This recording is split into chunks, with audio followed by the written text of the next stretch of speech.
तो आपका जो पहला चैप्टर है इसका नाम क्या है? संख्या पद्धति। अब इस संख्या पद्धति को पहले समझने के लिए हमें क्या समझना पड़ेगा? संख्या को, संख्याएं होती क्या है और संख्याओं के प्रकार, संख्या तथा संख्याओं के प्रकार। अब हमारे पास संख्या की जरूरत क्यों पड़ी? क्योंकि हमारे पास जो हम शब्द बोलते हैं गणना, क्या बोलते हैं? गणना या काउंटिंग, तो उसके लिए हमें किसके अंकों की आवश्यकता पड़ेगी, है ना? अब हमारे पास मान लो मेरे पास ये पेन है, अब ये पेन और ये पेन या फिर ये दोनों पेन, तो हमें इनको बताने के लिए किसी न किसी शब्द की तो जरूरत पड़ेगी ना। तो उन शब्दों को हमने क्या बोला है? अंक बोला है। क्या बोला है? अंक, है ना? और ये हमारे पास कितने होते हैं अंक? 9 और 0 सहित 10, है ना? तो जैसे मान लो 0 1 2 3 4 5 6 7 8 और 9, ये टोटल कितने हो जाएंगे? 10 हो जाएंगे, है ना? ये इंग्लिश वर्जन है इसका, ठीक है? अपन संस्कृत में अलग तरीके से लिखते हैं, इंग्लिश में अलग तरीके से लिखते हैं, हिंदी में अलग तरीके से लिखते हैं। आपकी रोमन लिपि अलग होती है, वो देखी होगी आपने, है ना? इस तरीके से, ठीक है? इसका हिंदी वर्जन भी अपने को ध्यान होना चाहिए। 1 ऐसा लिखा जाता है, 2 ऐसा लिखा जाता है, 3 ऐसा लिखा जाता है, 4 ऐसा, 5 6 7 8 9 और ये 10, इस तरीके से, है ना? तो ये भी अपने को पता होना चाहिए, क्योंकि पुराने जितने भी अपने तहसील के दस्तावेज हैं वो सब कैसे अंक में लिखे गए हैं? हिंदी अंक में लिखे गए, है ना? तो फिर वहां पर दिक्कत आती है। कैसी दिक्कत आती है कि आपका प्लॉट नंबर 37/7 है, तो 37/7 ऐसा लिखा तो ठीक है, लेकिन अगर उसको मान लो 37/7 ऐसा लिख दिया तो फिर वो सॉरी 3 ऐसा बनेगा, तो फिर दिक्कत आएगी ना पहचानने में। मान लो हमें ये अंक नहीं पता होगा तो हम 37/7 कहाँ देखेंगे? क्लियर? तो हमें ये दोनों अंक पता होना चाहिए। अब हमारे पास आती है जो अंक होते हैं, जो संख्याएं होती है वो अलग अलग प्रकार की होती है। जैसे पहले नंबर पे लिखना है अपन प्राकृतिक संख्या, है ना? ये प्राकृतिक संख्या को बोला जाता है नेचुरल नंबर। अब ये नेचुरल नंबर की कैसा? जो हमें नेचर से प्राप्त हुआ। नेचर मीन्स मतलब प्रकृति, है ना? तो जैसे उदाहरण के तौर पर हम हमारे आसपास की वस्तुओं को काउंट करें, 1 2 3 4 5, मान लो 6 है, तो 6 को हमें लिखना तो पड़ेगा ना। जैसे मान लो हम किसी का नाम ऐसा लिख देते हैं, अब 6 कैसा लिखेंगे? मान लो आपने 6 ऐसा लिख दिया, ठीक है? अब 6 ऐसा लिखा तो हमारे पास बड़ी बड़ी संख्याएं होती, तो उनको शब्दों में कब तक लिखोगे? इसलिए उनको लिखने के लिए हमें काय की जरूरत पड़ी? अंकों की, जो ये वाले हैं। क्लियर है सर? अब चूंकि प्रकृति से प्राप्त है इसलिए इसको क्या बोला गया? प्राकृतिक संख्याएं या नेचुरल नंबर। किससे डिनोट करेंगे? इसके समुच्चय को या सेट को n से, है ना? ये क्या होता है? आपका महिला कोष्ठक होता है, ठीक है? इस महिला कोष्ठक में 1 2 3 4 कहाँ तक? अनंत तक, है ना? मतलब हम 100 के बाद 101 पढ़ सकते हैं, 1000 के बाद 1001 पढ़ सकते हैं, 1 लाख के बाद 1,01,000 पढ़ सकते हैं, 1 करोड़ के बाद 1,01,00,000 पढ़ सकते हैं, 1 अरब के बाद 1,01,00,000, मतलब बहुत ज्यादा आगे तक जा सकते हैं। तो कहाँ तक ले जाना है इसको? अनंत तक। अब दूसरे नंबर पे आता है, इसमें 0 नहीं है, 0 दिखाई दे रहा है क्या इसमें? नहीं। अब इसमें हम बात करते हैं पूर्ण संख्या की, क्योंकि है ना पूर्ण संख्या की, जिसको बोला जाएगा होल नंबर। क्या बोला जाएगा? Whole number. होल नंबर में क्या होता है? W से डिनोट करेंगे इसको, और इस प्राकृतिक संख्या में किसको शामिल कर दें? 0 को। तो 0 1 2 3 4 कहाँ तक? अनंत तक। तो ये सारे क्या कहलाते हैं? आपके होल नंबर, पूर्ण संख्या। तीसरे नंबर पे आता है आपका पूर्णांक। क्या आता है? पूर्णांक संख्या, जिसको बोला जाता है इंटीजर्स, ठीक है? क्या बोला जाएगा? इंटीजर्स बोला जाएगा। अब इंटीजर्स में क्या होता है? हमारे पास आपने देखा होगा इसको जेड या आई से डिनोट करते हैं। किससे डिनोट करेंगे? जेड या आई से, है ना। तो इसमें ध्यान देना, इसको जीरो होता है, जीरो से इधर आगे चले 1 2 3, कहाँ तक? ये सारी कैसी हुई? धनात्मक संख्या, है ना। और इधर आते हैं -1 -2 -3, कहाँ तक? अनंत तक, है ना। अब इसमें एक ये भी बात ध्यान रखना है कि आप, ये बायां हिस्सा होता है, ये दायां हिस्सा, लेफ्ट साइड और राइट साइड। जब आप बाएं हिस्से में रहते हो तो आप छोटे तरफ रहते हो, और दाएं हिस्से में रहते हो तो बड़े तरफ। मतलब आपसे बोला जाए कि 2 और 3 में बड़ा कौन है ना। तो 2 और 3 में बड़ा कौन है? 3। लेकिन -2 और -3 में -2 बड़ा होगा, -3 छोटा होगा। क्लियर है सर? तो ये क्या हो जाती है? पूर्णांक संख्याएं हो जाती है ना। काउंट कर लो इसे, देखो।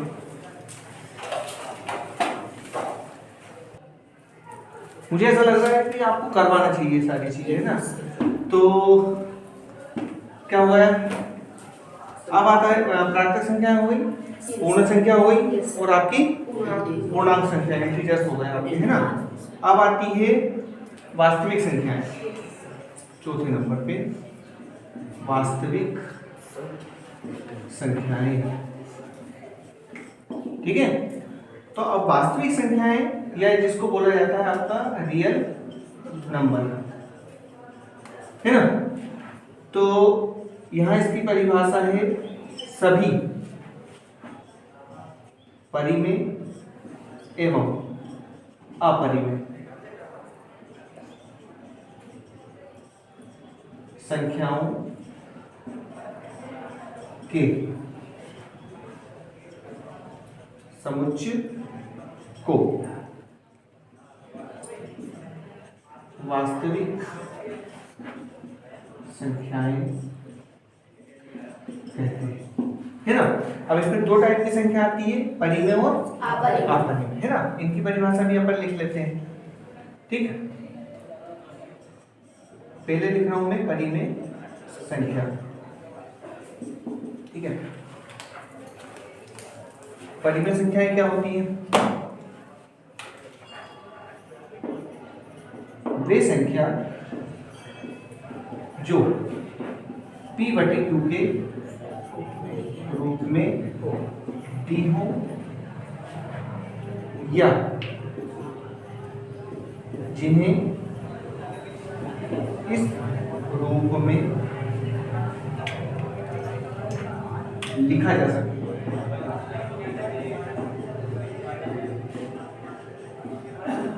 ठीक है।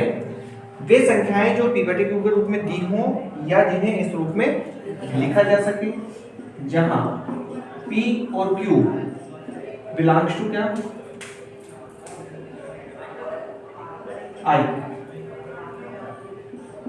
I means integers.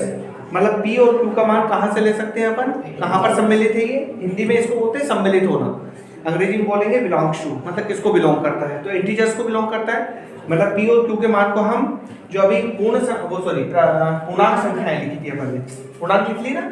तो पूर्णांक संख्याएं में से ले सकते हैं इसको, है ना। तथा एक कंडीशन और है, Q नॉट इक्वल 0, मतलब जो हर वाली वैल्यू है वो 0 नहीं होना चाहिए, बटे वाली संख्या। तो इसके एग्जांपल देख लें अपन, ठीक है। 1/2, 2/3, 4/2, है ना, 5/3, ये सब कैसी संख्याएं हैं? परिमेय संख्या, है ना। इसके बाद अगर मान लो ये तो P/Q के रूप में नहीं है, इसके बाद यदि मैं बोल दूं आपका कि 1, 3, 2, 4, ये परिमेय संख्या है कि नहीं? है। क्यों है? क्योंकि 1 के बटे में 1 लिखा जा सकता है, 3 के बटे में 1 लिखा जा सकता है, 4 के बटे में 1 लिखा जा सकता है, परिमेय संख्या है। ठीक है। ऐसे यदि 0 की बोले तो 0 भी परिमेय संख्या है, 0/1 लिखा जा सकता है। 0 में 1 का भाग क्या होता है? 0 ही होता है। ठीक है।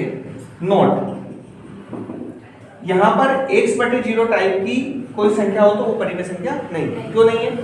क्योंकि हम यहाँ लिख रहे हैं कि जो Q है, हर वाली जो संख्या है डिनोमिनेटर जो है उसका, वो उसका मान क्या नहीं होना चाहिए, 0 नहीं होना चाहिए। क्योंकि किसी भी संख्या में यदि हम 0 का भाग लगाते हैं तो वो अपरिभाषित होता है। क्या होता है?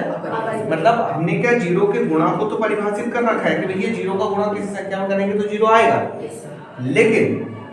लेकिन क्या 0 का यदि भाग करेंगे तो वो फिर अभी तक हमने परिभाषित नहीं करा है कि 0 के भाग से क्या आता है। आ रहा समझ में? ठीक है, ये होता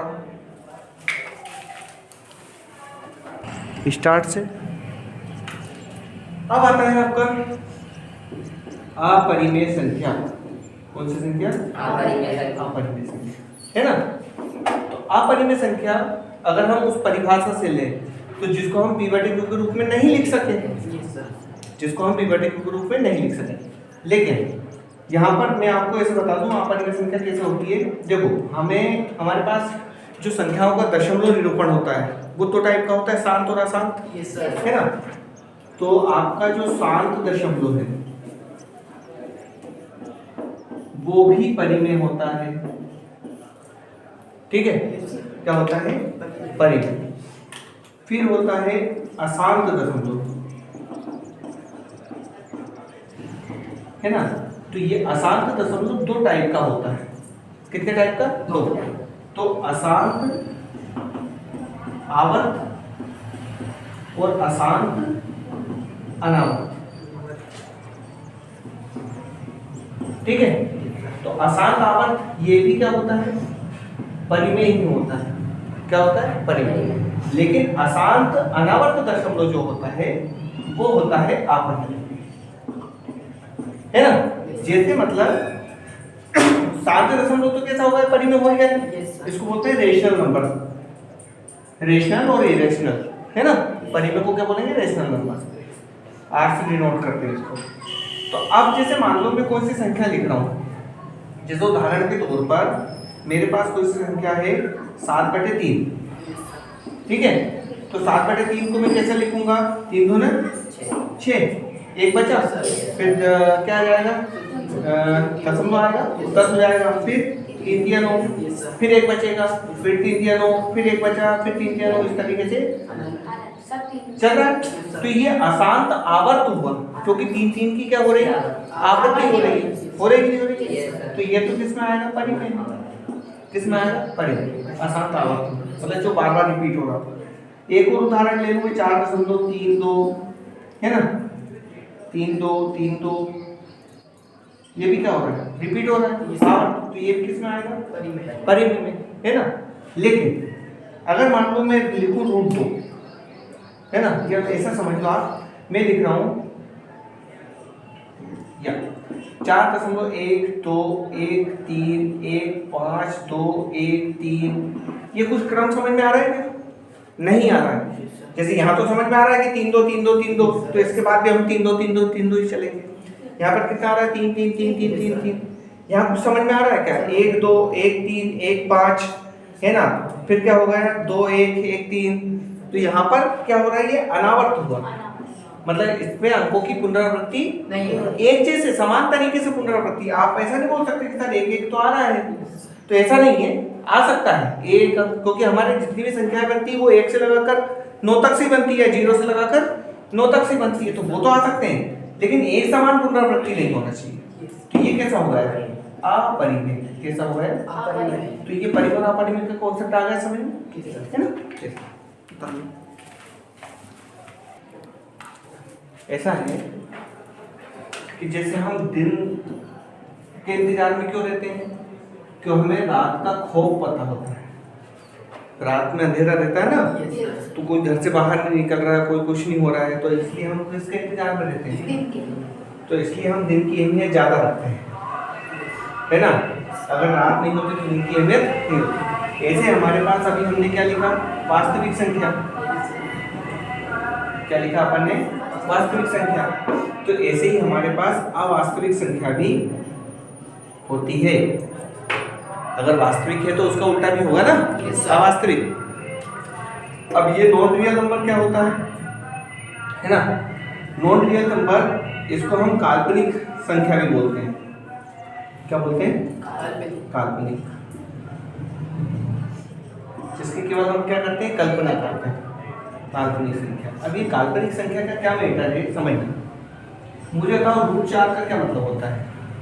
√4 का मतलब होता है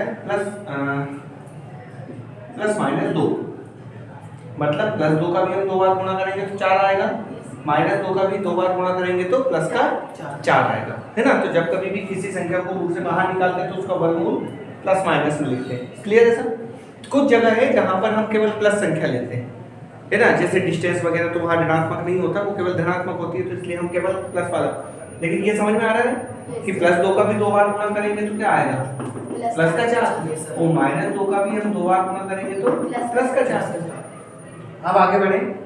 यदि मैं ऐसा बोलूं कि हमारे पास रूट के अंदर -4 लगा है तो फिर ये क्या होगा। क्या हमारे पास ऐसी कोई सी संख्या है जिसका 2 बार गुणा करने पर -4 आ जाएगा,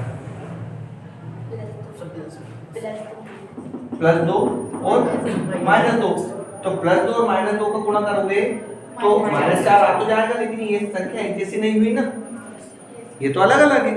+2 संख्या अलग है और -2 संख्या अलग अलग है, दोनों चीजें अलग अलग है।